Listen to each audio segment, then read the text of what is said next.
Hey, my name's Joe. I'm 24 years old. When I was 18 years old, I got arrested for burglary.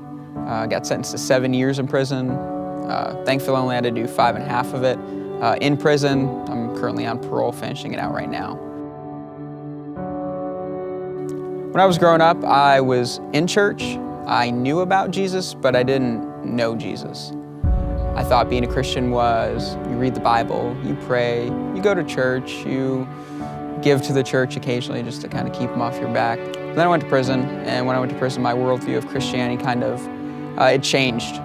There's 40,000 people incarcerated in Arizona, but it's real easy to be lonely. So I tried to help cope that time by trying to get money put on my books or waiting to hear from people that were going to write to me. Then I started reading the Bible just because, that's what Christians do. Slowly though, God started working in my heart. Started going to Bible studies, started reading the Bible, studying it on my own, and just ever so slowly, He started to give me the desire to read His Word more, to get to know Him more.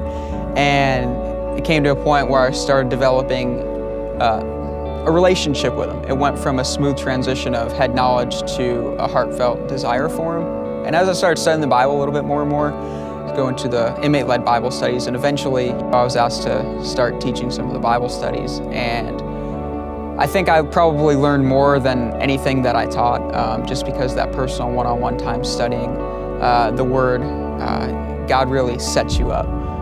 He prepares you today for what you're going to go through tomorrow.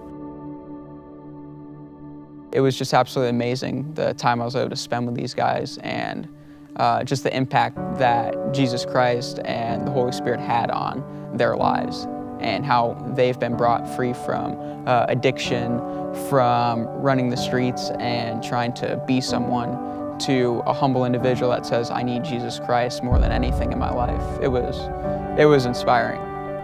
In reading the Bible, I think the biggest thing that I learned is that God has a purpose for us, and His purpose is He created us to worship Him and to serve Him, but to do it in a way that gives us joy. He didn't create us to be robots, to be slaves to Him. He wants that heartfelt desire, and He slowly started to give that to me in prison. Despite the loneliness, it started to make me to realize that if His purpose is to have an eternal relationship with us in His eternal kingdom, then why would He let us focus on temporary things to give us joy in this world while we're waiting for eternity?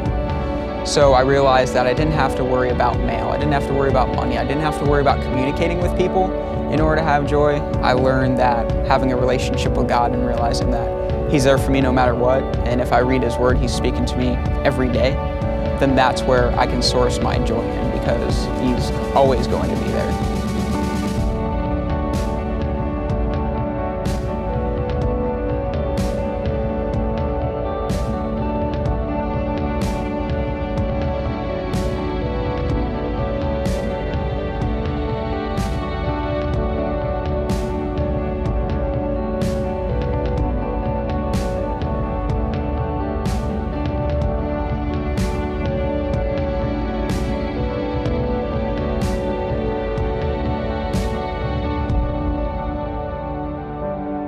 God didn't use prison to change me, God just changed me in prison. And I realized that it doesn't matter if you're in prison or if you're the richest person in the world, God's going to find a way to speak to you.